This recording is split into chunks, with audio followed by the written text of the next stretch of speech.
اسی طرح ایک مبارک کو ٹائم ہے، وہ ہے جمعہ کے جو آج مبارک دن ہے، جمعہ کا دن ہے، اس جمعہ کے بھی نبی علیہ السلام نے یہ فرمایا کہ جمعہ کے اندر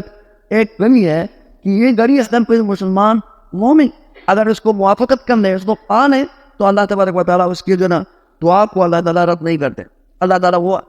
جو بھی دعا کرے اگر اس ٹائم کو گھڑی کو پا لے تو اللہ تبارک و تعالیٰ اس کی دعا قبول فرماتا ہے. یہ صحیح بخاری کی روایت.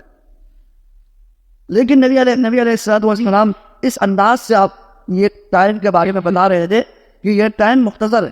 زیادہ ٹائم نہیں ہے. اس مختصر ٹائم کو اگر کوئی مسلمان پا لے، اس کی موافقت کرے، تو اللہ تبارک و تعالیٰ اس کی دعا کو رد نہیں کرتے، اللہ ضرور قبول فرمائیں گے. اس کے بارے میں اب وہ کون سی گھڑی ہے جس کے بارے میں نبی علیہ السلام نے فرمایا کہ اس میں دعا اگر کوئی مسلمان کرے وہ رد نہیں ہوتی؟ اس کے بارے میں صحابہ کرام کے اندر اختلاف ہو گیا کہ ان میں دو قول معتبر ہے، بہت ہی قوی دو قول ہے. وہ چارے کچھ صحابہ نے کہا کہ یہ ٹائم ہے، کچھ صحابہ نے کہا کہ دوسرا ٹائم ہے. اس سے معلوم ہوتا ہے کہ نبی علیہ السلام نے ان دونوں وقتوں کے بارے میں اشارہ کیا اور وضاحت کے ساتھ نہیں فرمایا تاکہ امت اس دونوں گھڑیوں میں محنت کر. جس طرح لیلۃ القدر ہے، لیلۃ القدر کے بارے میں علامات بتائی ہے، اور وہ لیلۃ القدر کو اصل واضح طور پر اللہ کے نبی نے یہ نہیں فرمایا کہ یہ ہے، تاکہ امت جو ہے اس کو تلاش کرنے میں ایک ایکسٹرا وہ محنت کرے، اضافی محنت کرے، تو اللہ تعالیٰ اس کے وہ لیلۃ القدر بھی عطا کرے اور ان کی محنت کو اللہ قبول کر کے مزید اللہ تعالیٰ کے درجات کو بلند فرمائے. یہ بھی یہاں بھی اسی طرح کا ہے کہ اللہ تبارک و تعالیٰ کے نبی علیہ السلام نے کچھ اشارات بتائے ہیں جس کی وجہ سے صحابہ کے درمیان یہ دو قول میں، دونوں قولوں میں صحابہ کا اختلاف ہوا.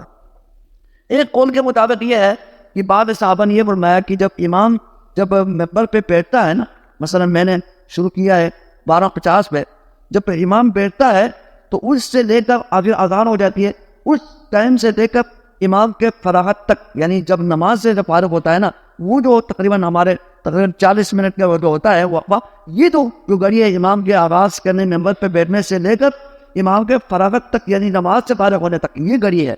جس میں اگر امام درمیان میں بیٹھ جاتا ہے تو اس میں دعا، ہلکی سی دعا ہو سکتی ہے، جو بھی آپ ہمارے جو ضرورت کی چیزیں ہلکی سے دعا ہو سکتی ہے. اسی طرح امام اقامت کے درمیان کا جو وقفہ ہوتا ہے اس میں ایک دعا ہو سکتی ہے. اسی طرح سجدوں میں دعا ہو سکتی ہے، جو امام کے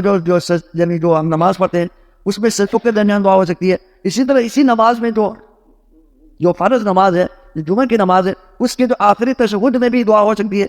یہ حالات ہے اس میں ہم، لیکن نماز کے دوران جو دعا کرنے کے لیے ہم نے عربی میں دعا کرنی ہے، وہ دعا جو ہم اپنی مرضی کی دعا کریں، اس میں کوئی قید نہیں ہے. لیکن چونکہ نماز میں جو دعا عربی میں ہوتی ہے، اس لیے اس کا خیال رکھا جائے، ہم اپنی زبان میں دعا نہ کریں. باقی جو ہم نماز کے علاوہ ہے، مثلا دوران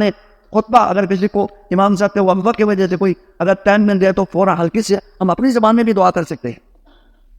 تو یہ جو ٹائم ہے، ایک تو اختلاف، ایک قول تو یہ ہے صحابہ میں کہ جمعہ سے جمعہ کے امام صاحب کے ممبر پہ بیٹھنے سے لے کر جمعہ کے فراغت تک، سلام پھیرنے تک کے درمیان میں اگر کسی کو ٹائم مل جائے، یہ جو گھڑی ہے اس میں دعا رد نہیں ہوتی. ایک قول یہ.